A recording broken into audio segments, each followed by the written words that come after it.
Now, speaking of a successful business model, now we're not just talking one or two or a handful or 10 or 20 or 30. How many of these transactions have you guys completed with Clover Properties? I'm proud to say we're well over 800 deals. 800? Hang on a second. Wow. 800. Wow. That is fantastic, Rachel. Congratulations.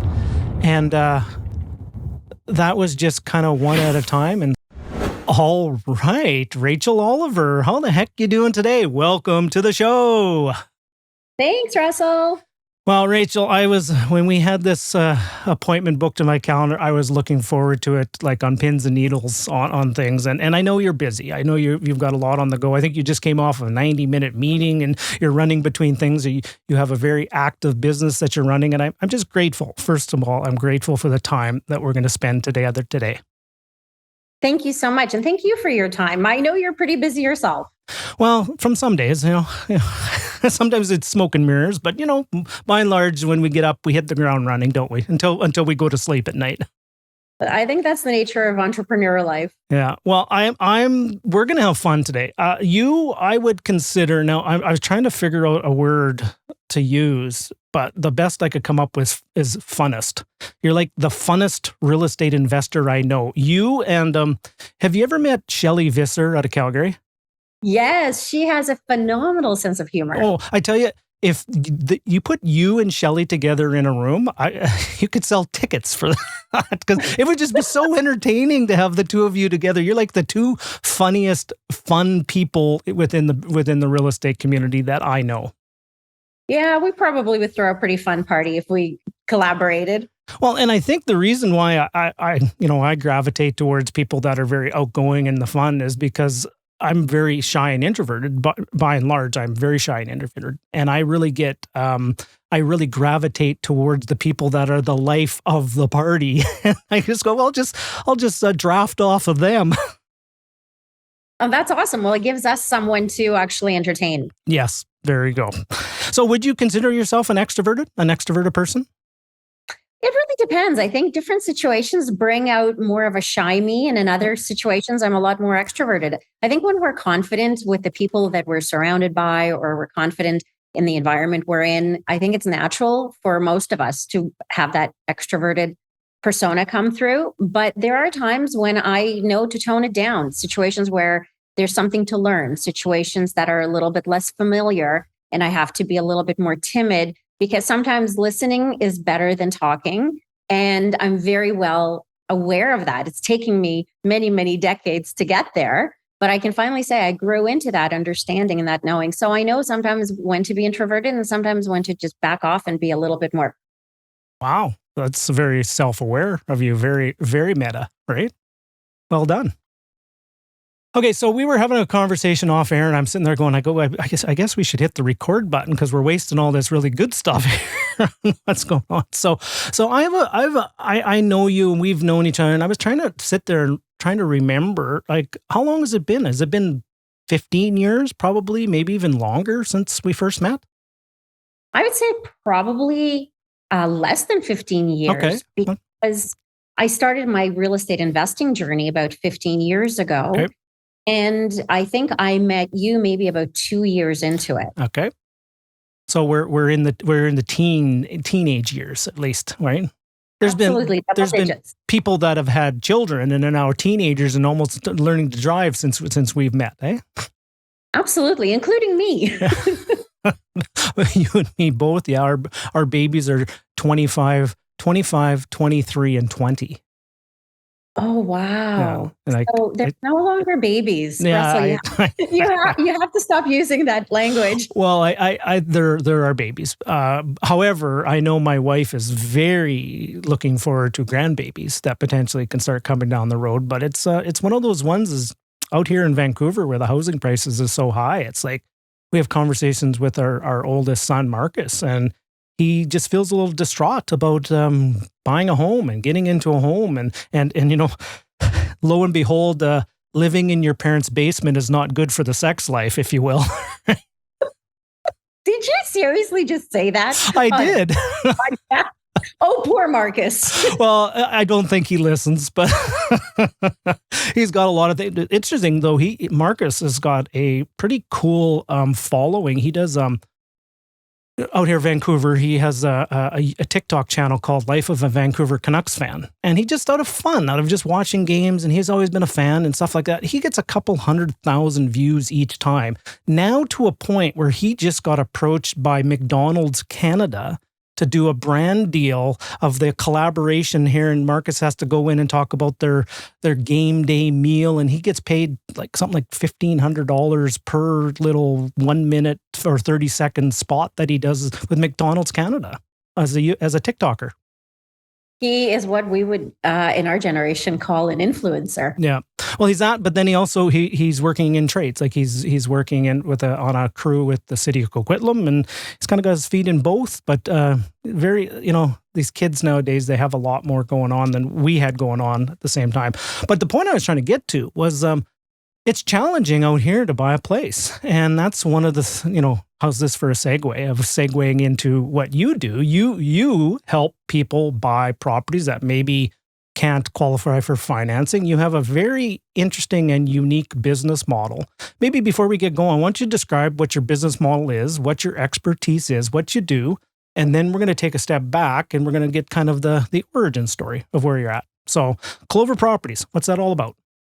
So Clover Properties was created out of us wanting to help other families get into home ownership while we, on the investor side, avoid tenants and toilets challenges. I really just didn't have a big appetite for taking on the standard landlording responsibilities. I wanted to work more with people who have pride of ownership, people who have a stake in the property that they are living in. And that gave me a lot more peace of mind. And plus, I'm married to a very, very, let's just say, pessimistic and conservative guy. And I call him Mr. No. That's because his initials are N-O, Neil Oliver. But he really is Mr. No in so many other respects. And he basically said to me, no, we're never going to be landlords. No, we're never going to be chasing tenants for rent checks. And no, we're not going to have to be, unclogging disgusting toilets. And he planted that seed in my head. And I said, okay, well, if we're not going to do it that way, why don't we look at the rent to own strategy? Because there's less of that and more opportunity to invest with a purpose. And really that's kind of, it was the desire to invest with a purpose of not just helping ourselves, but also helping other families.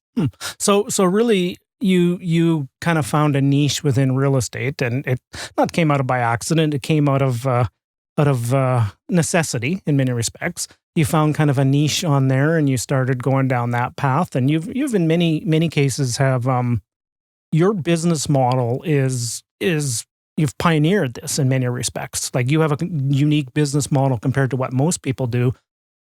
Describe your business model a little bit of what you do and how you help investors with this as well. So you help the homeowners and you also help investors at the same time. So how do you help the real estate investment community? So we're really just the hub of putting together a rent-to-own transaction.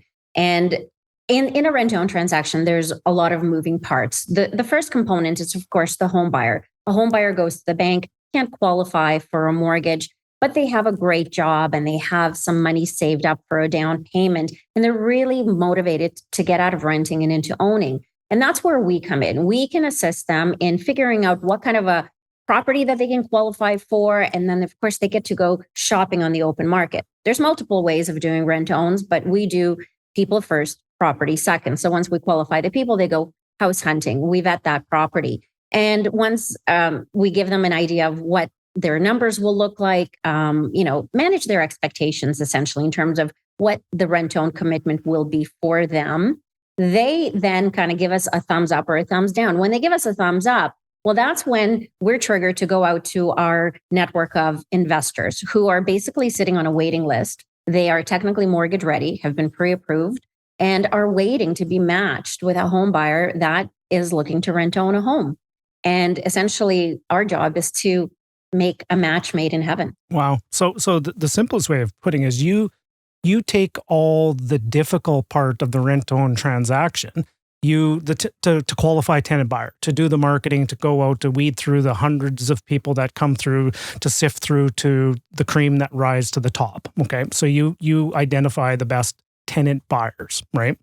And then you take it out and you shop it out to people that maybe want to just get into a turnkey rent to own transaction. Is that did I oversimplify that a bit? No, that's exactly what it is. Rent to own is not for the faint of heart.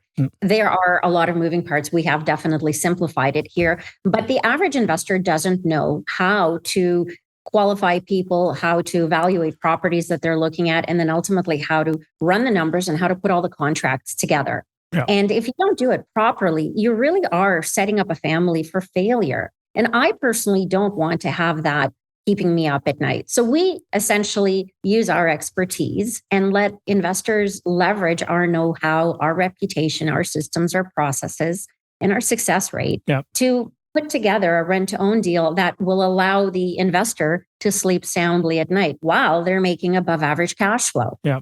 You pride yourself on a rent-to-own business, not a rent-to-lose business, right? Absolutely. That's a great way of putting it.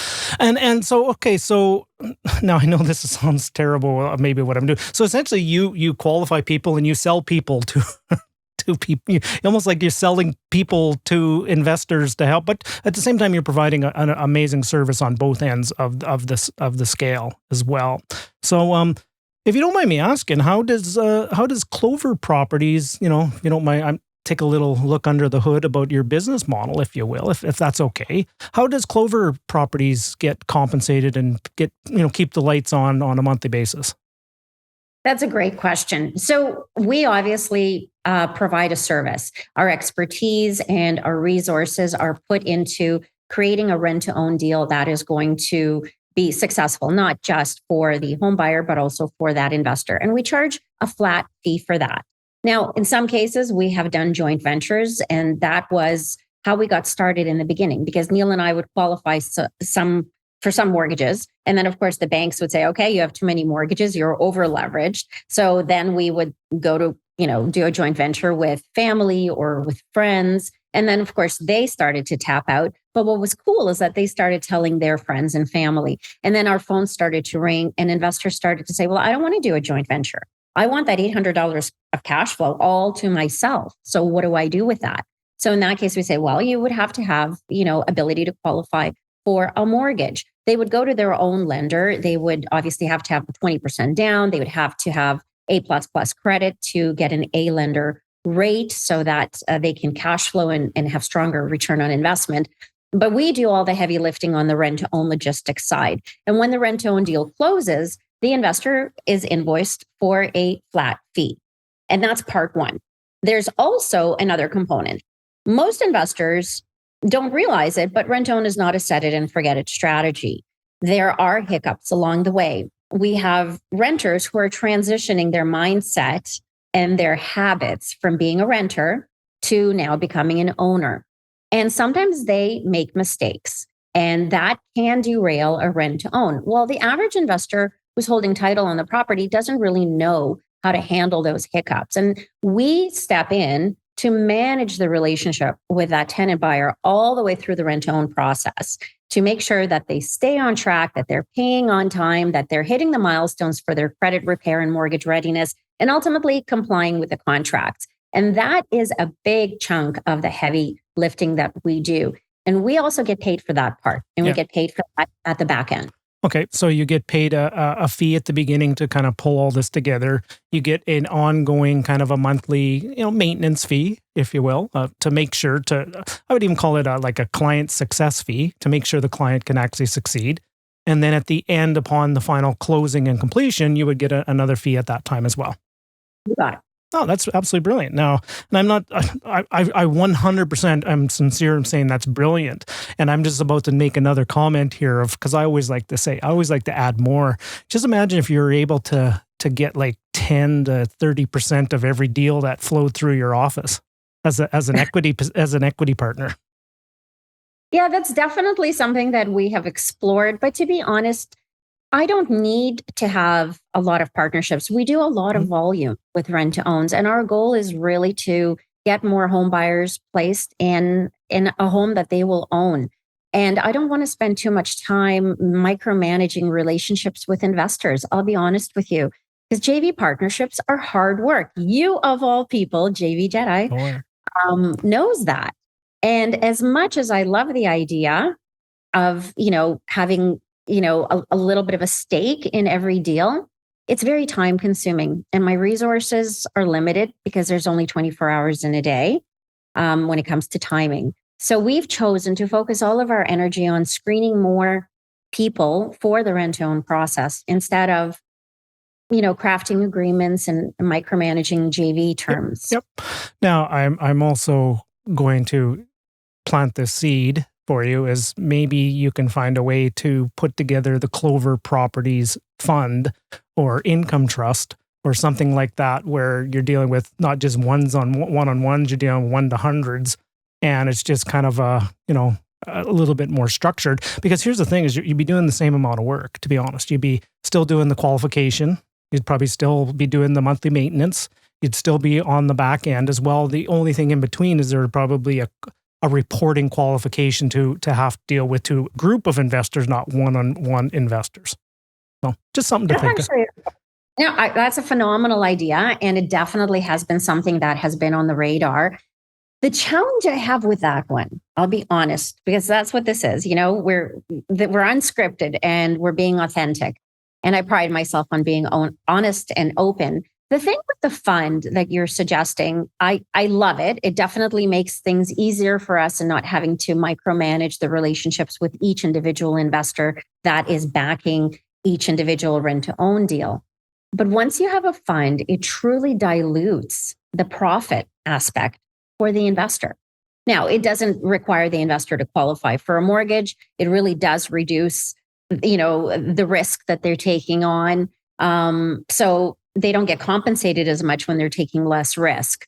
So for me, when we got started with this, the appeal of rent to own was the significant cash flow, the 23% return annualized, and of course, the ability to help someone.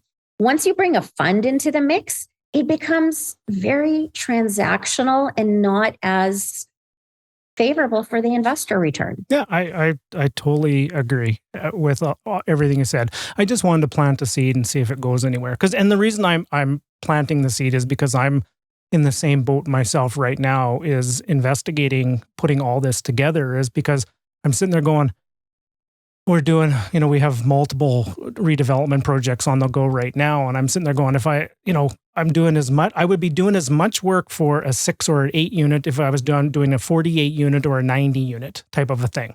Now, the only difference is instead of having one, I'd have to probably need 3 or 4. Now, how do I structure that properly of bringing 3 or 4 people together that might not know each other all at the same time to do some bigger deals? That's the only reason I'm asking that question myself. But your business model is obviously successful. Now, speaking of a successful business model, now, we're not just talking 1 or 2 or a handful or 10 or 20 or 30. How many of these transactions have you guys completed with Clover Properties? I'm proud to say we're well over 800 deals. 800? Hang on a second. Wow. 800. Wow. That is fantastic, Rachel. Congratulations. And that was just kind of one at a time and starting. When did you do your first one of these kind of deals? How long has that been? In 2009 is when we first started. So if my math, 15, less than 13, 14 years. Is that right? Yeah, we're going on 15 years doing it. And it was slow at first. We were very tentative and we were very cautious because we didn't know what we were doing. And of course, I have Mr. No chirping in the background saying, we can't do it like this and we can't take these chances and we can't take those risks. So we had to do it slow and steady. And actually, he was right, because at the end of the day, we learned what works and what doesn't work. And then we were able to use that knowledge to scale. And then we could obviously create systems and processes that we could just stack these deals in the later years. So I'd say the bulk of our rent-to-own transactions happened maybe in the last, I'd say, 7 years or so. Nice. Well, I made a mental note at about 18 minutes in that Rachel said that Neil was right. So we're gonna keep this from a secret from him, aren't we? No, we're not going to share this podcast with them at all. No, not at all. Well, Mr. No would never say, Neil, do you want to listen to this podcast? Well, obviously no, right? So, Of course, exactly. We already know the answer. and you definitely don't want to listen at about 18 minutes into the recording or something like that. Wow, that's so. First of all, congratulations. That's phenomenal. A phenomenal track record, and so obviously the reason why you've been able to do 800-ish and growing continuously is because you have created a rent-to-win system, and investors have probably done multiple deals, and they refer other people, and tenant buyers come in, and you have wonderful reviews, and people you have a reputation out in the marketplace. Where in this business of rent-to-own, there's don't take this the wrong way, but it's not that difficult to get a good reputation in the rent-to-own business. You have to do what's right, but the point I was trying to get to is there's a few shady characters in that business as well. Absolutely. But honestly, Russell, there's shady characters almost in every business, right? We know investors in the multifamily space that, you have to question the reputation. We know investors that are, just regular slumlords as well. I mean, there's all types of investors. And I agree. I mean, for me, reputation was key, because when I got into the rent to own space, the first thing that I was alerted to was just how shady everyone's impression of rent to own was. And that was a concern for me. And I couldn't understand why rent owns were painted with such a negative brush. And when I dug deeper, I could totally see it. I could see where the numbers were being fudged. I could see how investors were treating it like a set it and forget it strategy and doing a disservice to the home buyers, because those home buyers do need a little bit more support once they move into the home. And a lot of rent to owns, by the way, back then were coming from a place of property first and people second, because rent to own wasn't as mainstream. And a lot of people didn't know that, well, hey, I can shop the open market and any property can be made into a rent to own. People were, I guess, misunderstanding how it worked. So they thought, okay, well, if this landlord is selling me a property, then that's the only rent to own property I've got available. And that landlord needs someone to move in ASAP. That's really behind the scenes, what's happening. And the landlord's like, I got to get somebody in there. I got to get somebody paying my mortgage the next month. Yeah, if this person is saying they're going to get a second job and a third job, they're going to win the lottery and they're going to get an inheritance and a settlement to be able to keep up with the monthly payments. Great. It's on them. Yeah. And then sign a deal on the back of a paper napkin. Yeah. And that's how I think rent to own got a really crappy name, because at the end of the day, those people that were brought into the rent to own properties, the property first model, those homebuyers weren't properly screened for affordability, and they couldn't keep up with the monthly payments, and they lost whatever they brought in as the initial down payment. Because with rent to own, there's no first and last month's rent. With rent to own, that tenant buyer is giving the investor, $10, $15, $20, $30,000 and initially. And if that amount is, that's alluring. If somebody's just sitting there on a property that they can't sell, or they don't want to have to rent out traditionally, and somebody's saying, I have $10,000 for you, will you rent to own your property to me?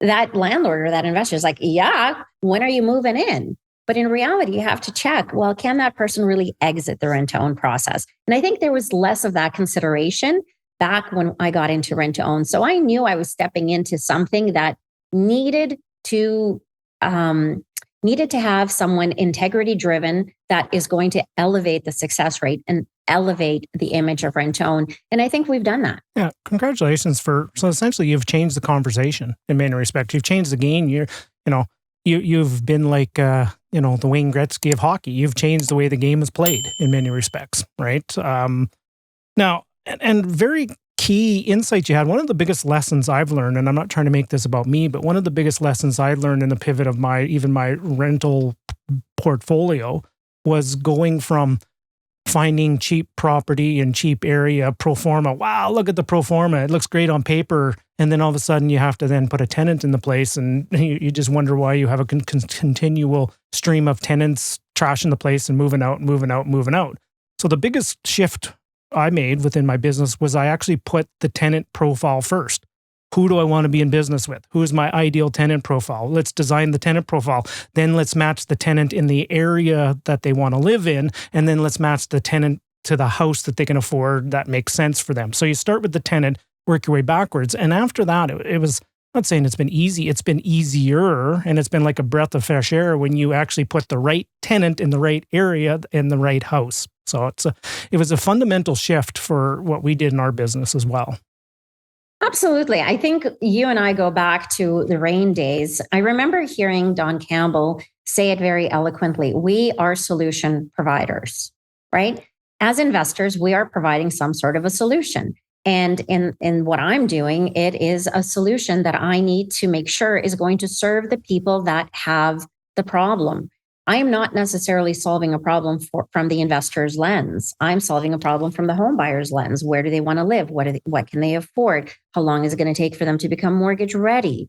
All of these considerations is what drives my decision making. And I took that away as probably my biggest aha moment as a real estate investor. It's not about the profits. It's about the people and the solutions we're offering them. And what you just described fits that mold. I mean, I also have rental properties. I did finally move into tenants and toilets and, the traditional landlording thing. But to your point, the first thing that I remember saying to Neil is, what would the tenant profile be in this area?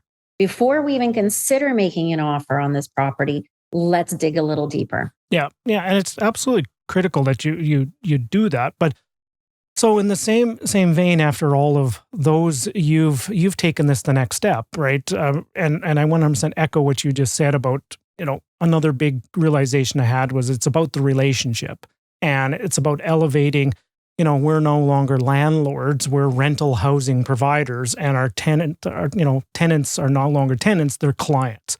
Like how do you treat a client? And if you're a rental housing provider, I know it's just semantics and it's just words and all that kind of stuff, but it does elevate what we're doing. And I'm not trying to be any grandiose and say I'm, holier than thou and all that kind of stuff. But you know what? I feel proud now about the properties that I have, and I feel proud about the relationship and the management that's in place and the relationship with the clients. I just feel very proud about that now, which I couldn't have said that at the beginning in many respects. Like it was like, you're sitting there going, oh, that area. Oh my goodness. You just you cover your eyes and you're almost embarrassed about it a little bit. I think every investor who started out through no fault of theirs had some ignorant moments. You just thought, okay, I'll buy a property and I'll get a tenant in there and everything is just going to be hunky dory. But at the end of the day, we're solving a need. We're solving a problem. We need to maintain a relationship because challenges do percolate.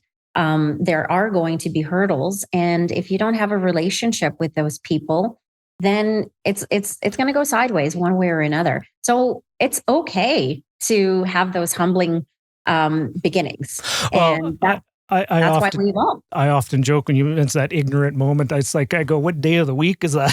it's like I have those every day that end in Y in some respects. But at the same time, I'm always learning. I truly am. 23 plus years, coming on to soon 24 years of doing this. I'm learning more now than I ever have. I've learned more in the last year about real estate than I had probably in the last 15 years prior. And I'm on fire with what I'm doing with the next wave it's going and things like that. I foresee some huge opportunities, but I'll set that aside. I really wanted to, and we just got so deep into the weeds of the conversation and that, but I'm remiss that I don't know a lot of your full backstory. I know who you are since you become, I think the first introduction we had was, I remember when we were on a panel discussion on stage, and then I'm sitting there going, who is this Rachel Oliver? She's written a book and she's done like 400 rent to owns. And I go, how have I not heard of this person before? And I'm just like, I was so impressed right from the very beginning. And I don't ever think I've taken the time to learn your backstory. So let's go back as far as you would like to go on this. And maybe there was some moments that you decided that real estate was for you, or there's some pivotal moments where you're growing up. I'll leave the floor to you. Where would you like to go to share some of your backstory here? Well, I think it's important, in today's context of Canada being a country that is so open to bringing in immigrants. I just want to give acknowledgement to that, because I'm actually an immigrant. I was not born in Canada. My parents immigrated here with me when I was 9 years old, and we came from Ukraine. And back then, I didn't speak a word of English. I didn't understand the culture, of course. And I owe a lot of gratitude to my parents for taking a big chance coming to a foreign country, a foreign culture. They didn't know a lick of English either. And being in your adult years and trying to, assimilate in this type of a culture, I watched for firsthand their determination and their the challenges and the hurdles. And then they decided, well, we don't really have the language, we don't have the experience, so no one will really employ us, so let's just put on our entrepreneurial capabilities together and open up a restaurant.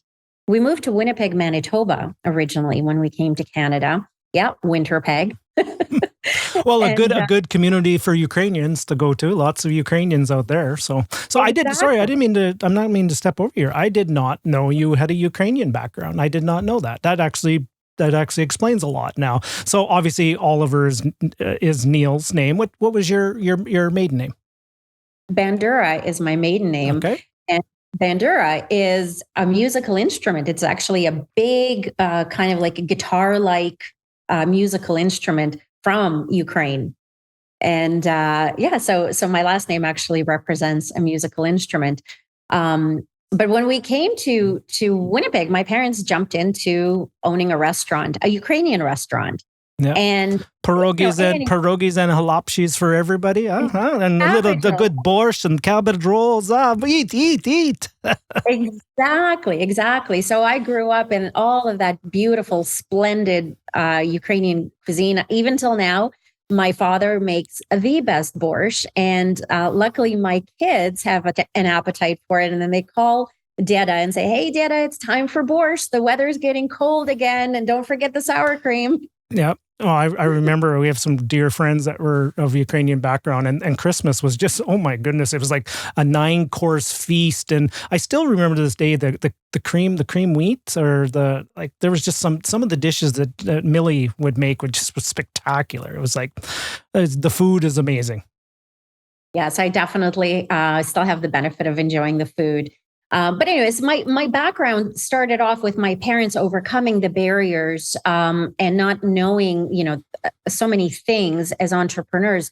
And I was very involved at an early age in helping interpret and helping them communicate with lawyers and helping them, figure things out. And I remember when I was about 12 or 13 years old, somebody approached my parents about franchising their Ukrainian restaurant. Because my parents had a very successful business, and they would have at the time there were no apps, and you couldn't make any reservations. And my parents never wanted to deal with the administration of having reservations, so it was first come, first served. And they would get a lot of publicity. And when an article would come out in one of the magazines or newspapers, well, the lineup to get in was hours long, and people would stand in line to get in. And I witnessed firsthand how hard my parents had to work to earn that kind of success. And what was interesting is my mom was so offended that somebody is asking to copycat and duplicate her business model and basically do rinse and repeat and pay her for this effort. She's like, this is ridiculous. This is the most insane thing. Canada is crazy. And at the time, I was only 12. I couldn't really put things into perspective for her. And that was probably one of my biggest regrets as I got older. I don't have a lot of regrets. I live life full out. And when I look back on that, I wish I was further along in my maturity and my, wisdom to be able to have guided her to say, my gosh, this was a fantastic opportunity. So they never pursued it. But I got the entrepreneurial bug, I would say, from my parents. So when I was working full time, over the years, after I graduated university, I just well, I don't want just a regular job. I want to do something really cool. So I applied for a job where I could meet Michael Jackson. I was just I don't want just an entry-level position as, a receptionist. I really want to explore the world, give the world what I've got to offer. So I contacted Pepsi because I knew Pepsi had sponsored Michael Jackson. And I thought, well, if I work for a company that has a sponsorship contract with this dude, I'll eventually get to meet Michael Jackson. And I don't know what I was thinking, but I applied, and I, 3 weeks on the job, I got a job in Moscow. So I literally packed my bags because I was, very much like you, single, unattached. I mean, I had a boyfriend I had to obviously say bye to, but I was, 23 years old. The world's your oyster. So I got a job offer. I remember at the time it was $65,000 US. And, that's a few decades ago, right out of university. I thought, that's not a bad gig. So I packed up, moved to Moscow to take my job as a marketing manager. And about 3 weeks into the job, I got a phone call from head office, which was in Austria at the time. And one of the, leadership people in Austria at the Pepsi office said, so we have some good news. I'm like, okay. He says, are you sitting down? And I said, I'm sitting down. He said, Michael Jackson is going to be stopping in Moscow for one of his Heal the World tours. And you're going to be interfacing with the promoter, and you're going to be meeting Michael Jackson backstage as part of a PR promotion. Wow. Was this pre-Hair on Fire through Pepsi commercial time, or?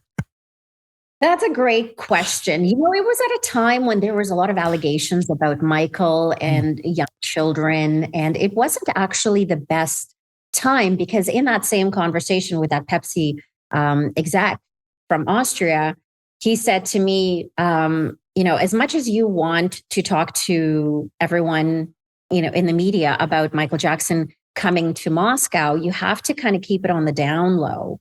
I'm like, why? It was like, well, if you turn on CNN, you'll see why. I wasn't a big news person back then, nor am I now. But really, there was a lot of allegations and there was a lot of bad press around Michael Jackson. But Michael was coming to Moscow, and I'm like, that's all I care about. And then about half an hour after I hung up the phone with the guy from Austria, reception called me to say CNN is in the reception and they would like to interview you about Michael coming to Moscow. And I'm like, okay. What a crazy story.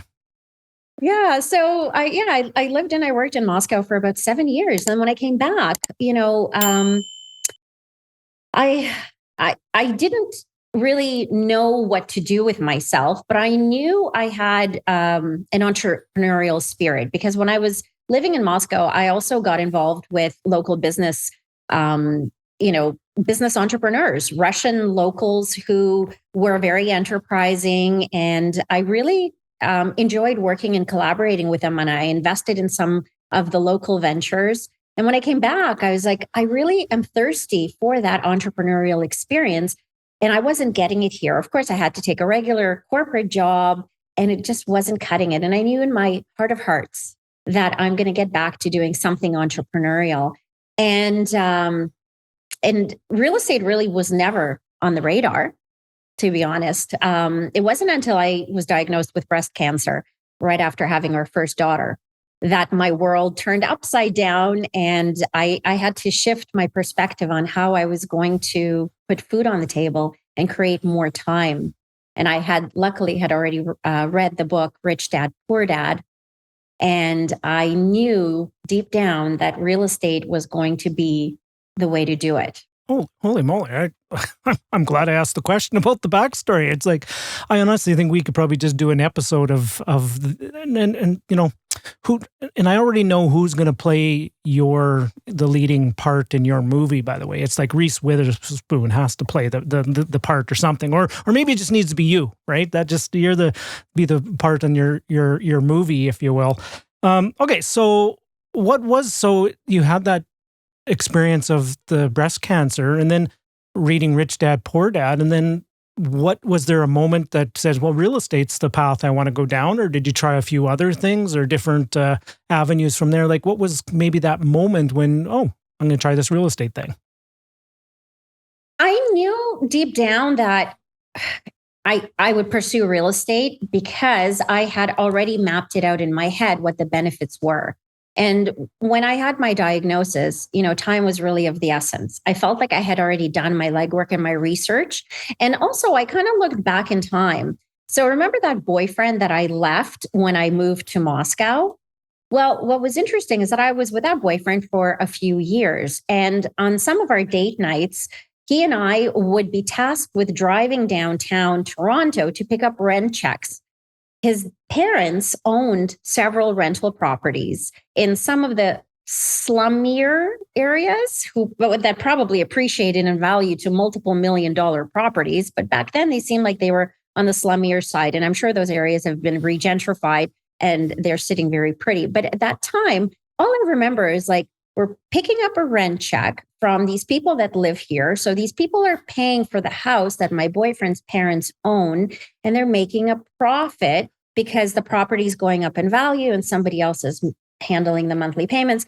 I'm not a math whiz, but back then I clued into the lucrative nature of what they had going on. And I kind of deposited that thinking. And then when I read Rich Dad, Poor Dad, it compounded my awareness.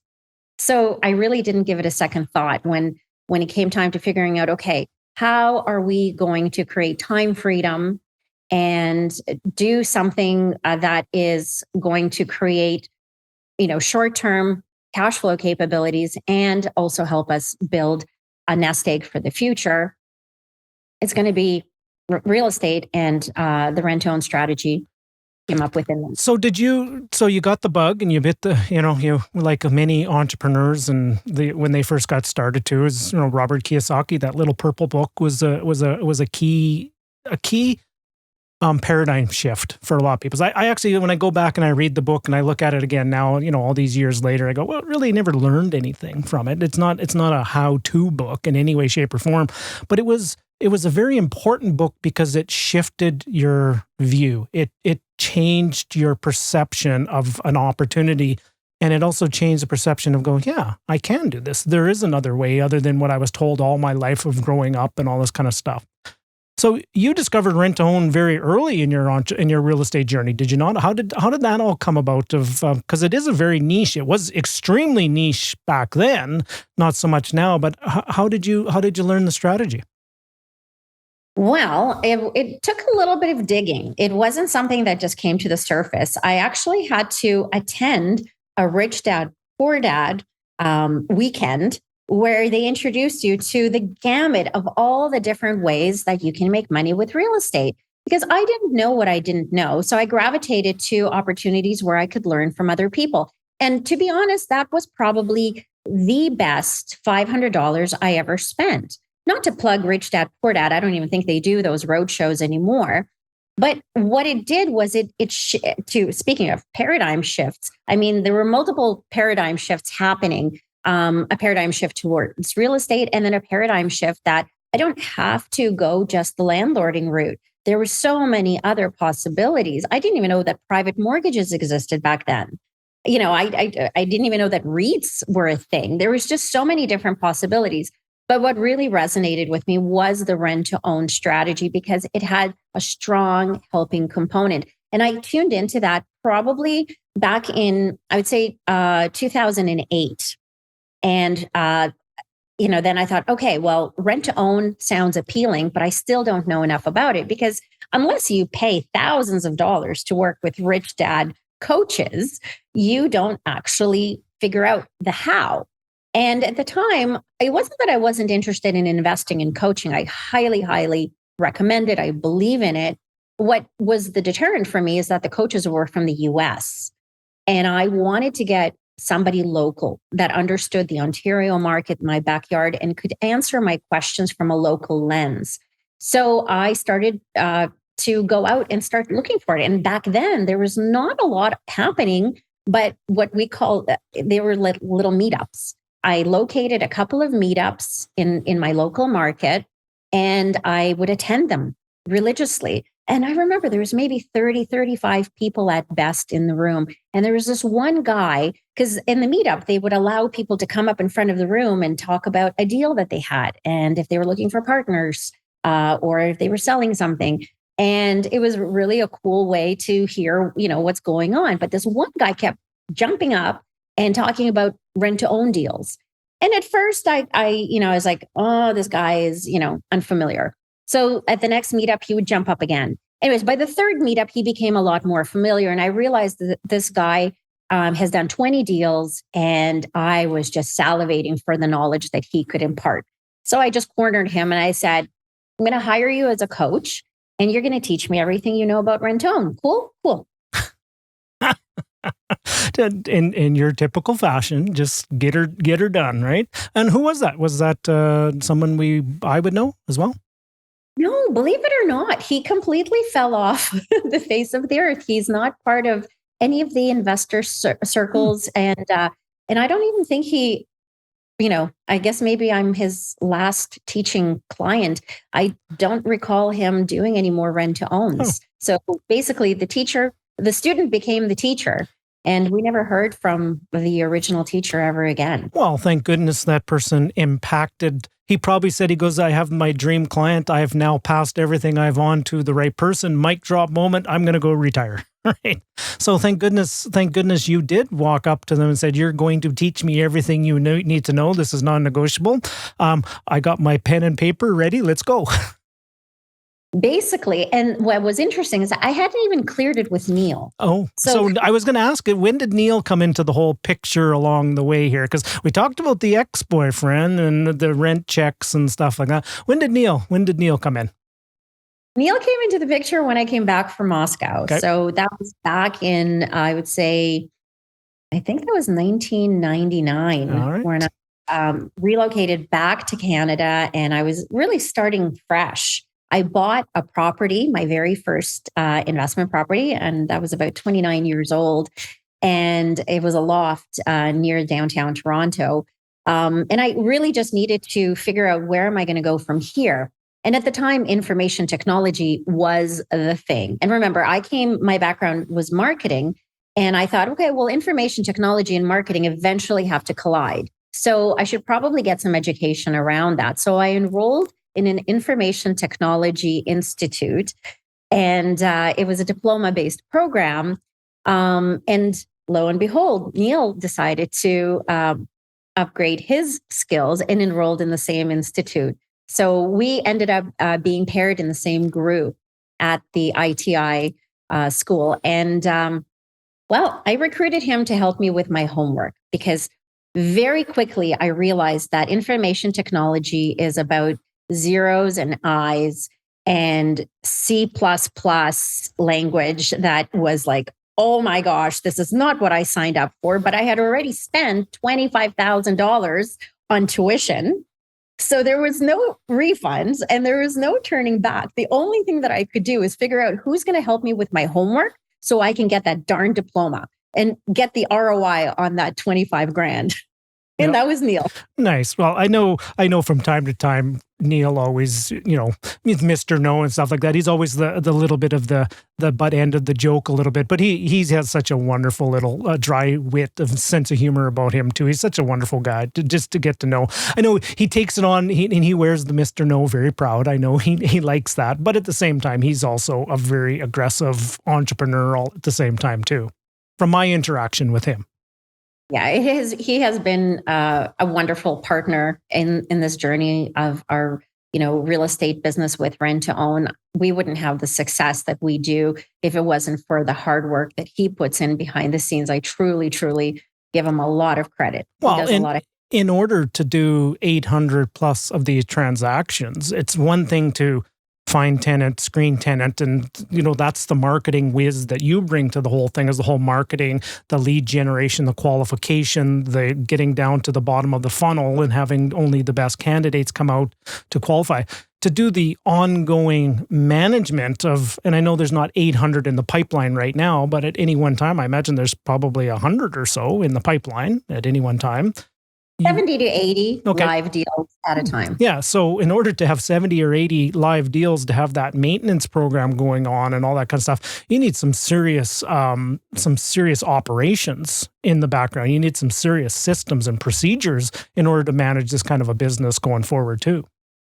Absolutely. And we have invested heavily in those systems and processes. But to be honest, we touched on this earlier, this is not a transactional business. This is a people business. This is about relationships. And Neil is phenomenal at establishing those relationships and helping them flourish. Nice. Love it. Love it. Okay, so you found the person to mentor you, and the young Jedi was under the wing, and the Padawan learner, and so you learned all that. And then when was your first so you did your first rent to own deal, and then when did you kind of discover your business model, or was it pretty early in the process for you? I think it happened after our fourth rent to own, maybe about 2 years into this process, because we were never really looking to do 800 or more rent to own deals. That was never really the goal. The goal was at the time to do four. We wanted to just create cash flow for ourselves to replace my check because I was working for a corporation, six-figure salary, and I didn't want to go back after I was diagnosed. And I spent half of my mat leave with, dealing with cancer and figuring out which appointments and who's going to take my newborn and who's going to, babysit. And it was just really hectic. So I felt that I lost about 6 months of my time as a brand new mother. And I lost that time. And then I did eventually go back to work because I didn't have a plan just yet. But it was always in the back of my mind. Okay, well, how do I gain my time back? And I started to dabble with the whole idea of real estate a few years in, after I stabilized my health. I think that was really the key. So so I got diagnosed in 2005, and about 2008 is when I really started researching rent to owns. In 2009, we started doing our first deals. And I think by 2010, 2011 is when we realized, oh my goodness, we're really solving a problem for people. We're really making a difference. And when our first rent to own deal closed, I think it was a 2-year deal, the love, the appreciation that we got from the family that we assisted was beyond words. Here we were, we had experienced a personal setback, financial, health-wise, but we never skipped a beat. We never, we had stability. We had our own home. At that point, we knew the importance of stability. And being able to give the gift of stability to someone who's coming out of a personal setback through this rent to own process and seeing how grateful they were and how much of an impact, a positive impact it made on their lives, really, that's what hooked us in. Oh, wow. Wow. And that's when we were triggered to make this a business. Oh, wow. We're here with Rachel Oliver, everybody, and she's just dropping bombs left, right, and center here. So holy moly. So is everything in remission now? Is health and everything good for you now? Yeah. Knock on wood. Yeah. Almost 18 years in the clear. And I know the timeline because the baby that was born back then is turning 18. And when she was first born and I got diagnosed, I was told by many oncologists that I probably won't see her graduate. And it was a very aggressive form of cancer. But you know what? I took the challenge on. Yeah. And I think I've beyond survived. I've thrived. Yeah. Not only, well absolutely. So I did not know that part of your story as well. So but I'm sitting here taken back as there's no way you have an 18-year-old baby and you're like way too young. It's like you must have a good filter or something. Like there's do you ever get any of these things around your eyes or lines or any of that kind of stuff? What's your use the good cream? Yes, I was about to say is after we're done, we'll have to exchange skincare formulas or something. I'm happy to share. Yeah. Actually, you don't always even need cream.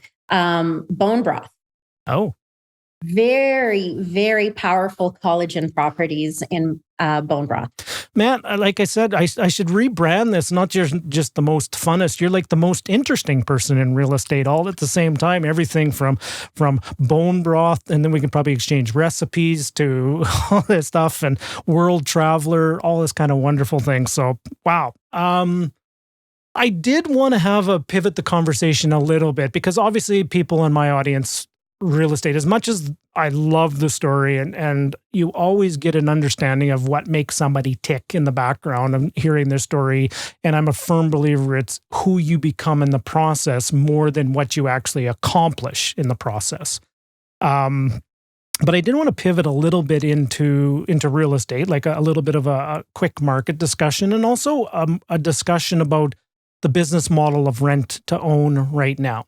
Now, your business model, you do deals, probably majority of it in Ontario, but you do have a little bit of you have some things out in Western Canada as well. Is that a fair assessment to say, first of all? Yeah, absolutely. Calgary and Edmonton. Yeah, but by and large, it's probably like 95% in Ontario, give or take.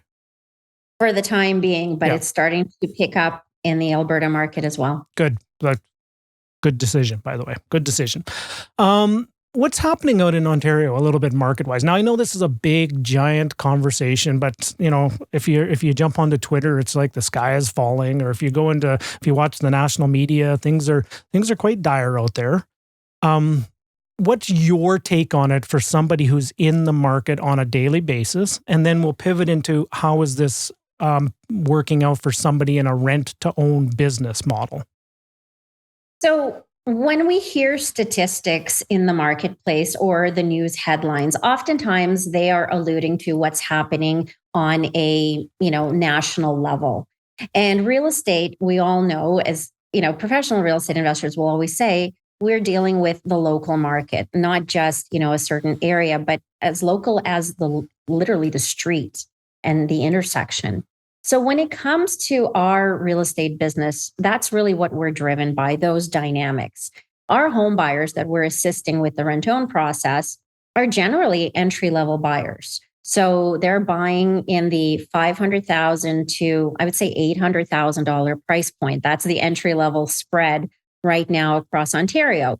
And either $500,000 buys you, a shoebox of a condo downtown or close to downtown, or you can, spend $800,000 and get a larger property, but you have to move about 3 hours away from the core of the city. So it really depends on people's lifestyles. It depends on people's budgets. But what we're seeing here in the marketplace is that there's definitely a lot more inventory than there has been in the last few years. And properties are definitely sitting on the market a lot longer.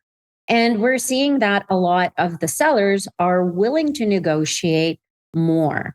So that doesn't quite align with what we're hearing in the headlines, because the market that we serve is just one portion of the statistic. And when we're looking at a kind of like a Canada-wide stat, it almost, those $1 million or, $1.5 million properties that are sitting on the market that aren't getting any play, that have to drop their price tag by 20%, those stats seem to override the entry level stats because of the pricing is so different. Yeah. But price point that we're in, we are seeing is a lot. I think the landscape is a lot more favorable than it has been in a while for that entry level buyer that we serve. Where things get a little bit hairy is the interest rates, because the financing is still the financing. And when we're buying that property, we create the monthly, rent payment and the option to purchase payment based on our carrying costs on that property. So if my interest rate is 6.84%, well, the rent is going to reflect that, just like it would with any, rental housing provider. That's just how it goes. So anyone who can afford to get into real estate, we are able to assist them in that entry-level price point in Ontario and certainly in Alberta. Yeah, and part of your business, and I'm not speaking for you here for a second, I'm adding on to what you just said. Part of your business model is providing a service to help people buy houses. And if there is a large influx of people coming in, the pond keeps getting filled for you. So what would you say about the volume of applications coming through your website or people wanting to look at doing your property on the tenant purchasing side? Is it as strong as ever, or is there a difference in quality of the people coming through, or what would you say there?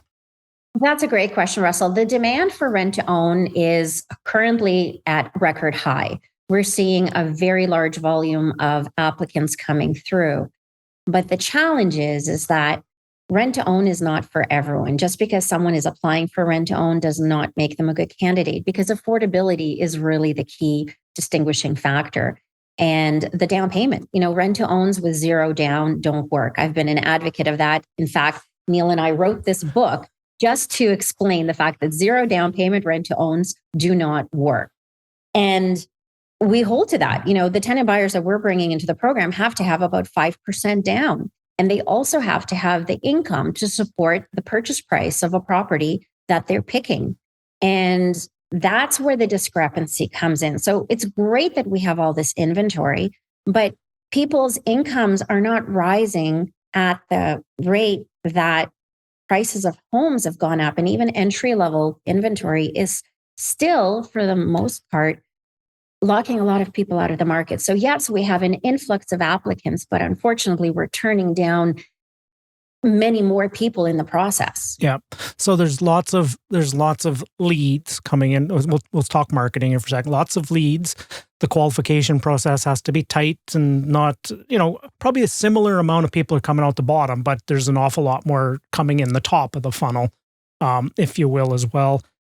Now, and then the business model is getting a little tighter with interest rates going up and the margins are getting a little bit smaller. What are you finding on the future cash out valuation at the end? Has things tightened up in your model, or are you as bullish as you have done in the past? Or what are you doing on the future valuations for the tenant buyers? So that's the part that I think we've dialed in for the last 15 years. We know the real estate prices go up and down. But one thing that we did very well, and I give Neil credit, is that we locked in a future purchase price based on a very conservative annual growth of 4.5%. And we know entry-level homes are still going to be in demand with all of the immigration that we have coming into Ontario and Alberta. The demand is going to continue to grow for entry-level start-out prices. And we are continuing to see growth well beyond an annualized 5% appreciation. So on the back end, there's no trouble. Our tenant buyers are positioned for success from day one. And we've been doing this since 2009, and we haven't really had any volatility or variability there. That part is rock solid. Right. If I could control the front end as well, we would be golden. Yeah. Well, that's still, like, at the end of the day, your track record is obviously proven this to be 100% correct. But at the same time, I would imagine that you have, your strategy is to pivot at time of exit. You don't want people not to close. You want people to close. And if an appraisal valuation doesn't come in, there might be an opportunity of having a vendor take back or secondary financing or lower it a little bit or something like that. You have room to maneuver, if you will. To be honest, Russell, on the back end, the biggest variable in volatility with rent to owns is the tenant buyer's ability to qualify for a mortgage. The price that we set on exit is actually very desirable and actually leaves money on the table. That was another thing that I learned through Don Campbell. Always leave a little bit on the table for the other guy. So we allow our tenant buyers to exit with equity, and that helps them qualify for a mortgage, which I think is really important. But sometimes if they make stupid mistakes about their credit, that's the biggest reason that rent-to-owns don't exit as planned. And in many cases, we have to go to an extension, but it's not often due to the fact that the appraisal doesn't come in. Yeah, okay. That's good to know. And I'm not in the business like you're in the business. Like, you're deep in the business. You're like the leading edge. And that might surprise some people, is that it's not the valuation at the end. It's actually the tenant's credit along the way. Are they able to qualify at the end is more importantly than the actual final valuation. And I know I've done two rent owns. Look at me, Mr. Real Estate Guy. I've done two, and both of them, the tenant did better than I did. Like significantly better. Like, I made, like, don't get me wrong, I made money. I made maybe like about 18 grand, but this was in a time of a cycle when the market was going just crazy. And my tenant made 42 grand on it. They were very motivated to close the deal. Let's put it that way. But at the same point, did you have a hassle-free experience? 100%. Yes. So it gave you peace of mind. You had your cash flow, you had your ROI locked in without any hassles. And I think there's a big price to put on that. And a lot of investors undervalue that too. Yeah, I agree. 100%. Now, I know you're busy and you probably have another meeting coming up here because you're just always on the go with what's happening out there. But I do have a couple things that I do want to have a conversation with. And I do have a question I like to leave off at the end. But before we get there, let me just reframe this. You were an immigrant. You came to Canada. You saw mom and dad with the restaurant business. You moved along. You met Michael Jackson. You were in Moscow, marketing person, entrepreneur, written books, scaled a business model up to over 800 successful on the works, rent-to-own transactions. What's the next act for you? What after all that I just said, I'm just like, holy moly, I'm going, woo. What's next for Clover Properties, and what's next for, more importantly, Rachel Oliver?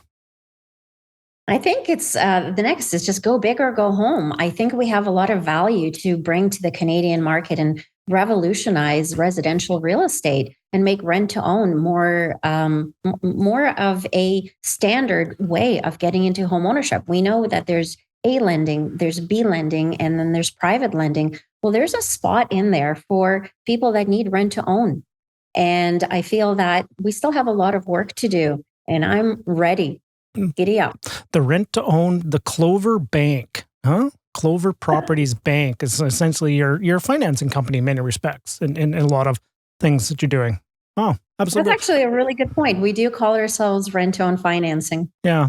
So, and I know you. I'm sitting there back here. I'm going to pop a big bowl of popcorn, and I'm going to be sitting back here. I'm just going to be go Rachel go, right? Just because I know you're going to do it. I just absolutely know you will do it. And I just want to offer something before I ask the last question here. Is I'm going to offer this to you. Is you're one of those shining lights in our industry of real estate investing that you do things the right way. You focus on people first. You always will have the relationship at front of mind with your investors, with yourself, with also your tenant buyers. I'm not trying to be a fanboy here, but I'm just saying is you do things the right way, and we need more Clover Properties. We need more Rachel Olivers in this industry, because if we had more of you guys, there would be fewer challenges out there. So I just wanted to just offer that to you first. Thank you. Hey, you're welcome.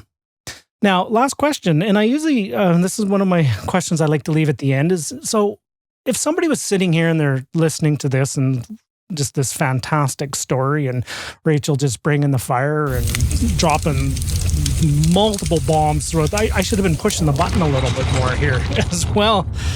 Exactly. If somebody's feeling a little bit stuck, right? They're just not sure. They're maybe looking at some headlines and they're just not sure what's going on out in the marketplace. And if you had coffee with that person, the person said, Rachel, I'm just feeling a little stuck. How would you help me move forward from there?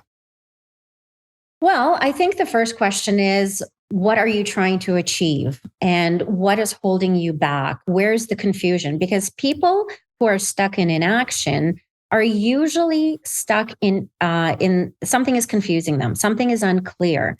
And sometimes getting out of our own head and getting those questions out, especially in front of people who have walked the walk or talked the talk, is the best place to start. So, what is left unanswered and causing confusion and indecision, and then who can help close the gap in your knowledge? Mentorship is a phenomenal first step for everyone who's new to something. Whether you're new to riding a bike, or you're new to weight training, or you're new to real estate investing, you want to talk to someone who can answer some of the questions that are left unanswered.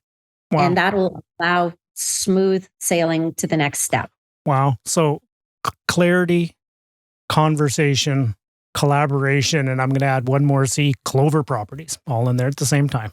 So well done. Brilliant. It's one of those things. It's one of the reasons I like doing this podcast is after I've had a conversation with somebody like Rachel, it's like, Westcott, get your you know what together. Or sorry, let me do this. Westcott, get your together a little bit more, and let's go big, right? I envision maybe a collaboration down the road here a little bit with maybe Clover Properties and a few things that cooking on that we're looking at as well. And I would be honored if it would be something that you would like to work on together. And I liked working with good people. That's the point I'm trying to put out there as well. So. Well, it takes a good one to know one, so I'm all in. Well, listen to us. We have 100% of the two people on this conversation agree that we're good people. All right, Rachel, why don't we leave it there? I know you got to run. I'm just honored for the time that we had on our conversation. And before we do go, where's the best place that somebody, if they wanted to get a hold of you and check out your business model or check out what they're on, or maybe just jump into one of these rent-to-own opportunities, where's the best place to get a hold of you at? Well, the best place to start is hellocashflow.ca. Jump on that website and you'll get access to how to book a call with me. Hellocashflow.ca. Nice. I like that one. How long have you had that domain for? Quite a few years. It's been a while. Nice. Well done. So, gang, I strongly encourage you to check out what Rachel and Neil are doing. They're people that you want to get to know. Rachel's just spreading her wings a little bit more into the social media world, and you just need to. You have such a wonderful personality. You just need to show that a little bit more because you're fun. You truly are. You put the fun back in fundamentals, if you will. Thank you so much, Russell. All right, gang. With all that being said, you have yourself a wonderful day, and we'll talk to you very soon. Bye for now. Well, all right. You made it right to the very end. Look at you go. Congratulations. There's only a couple simple next steps from here. Number 1, subscribe. There will be a button below here to make sure you don't miss an upcoming video. And over here will be a hand-selected playlist and next video for you to watch to keep the big momentum going in your direction. All right, gang, let's go.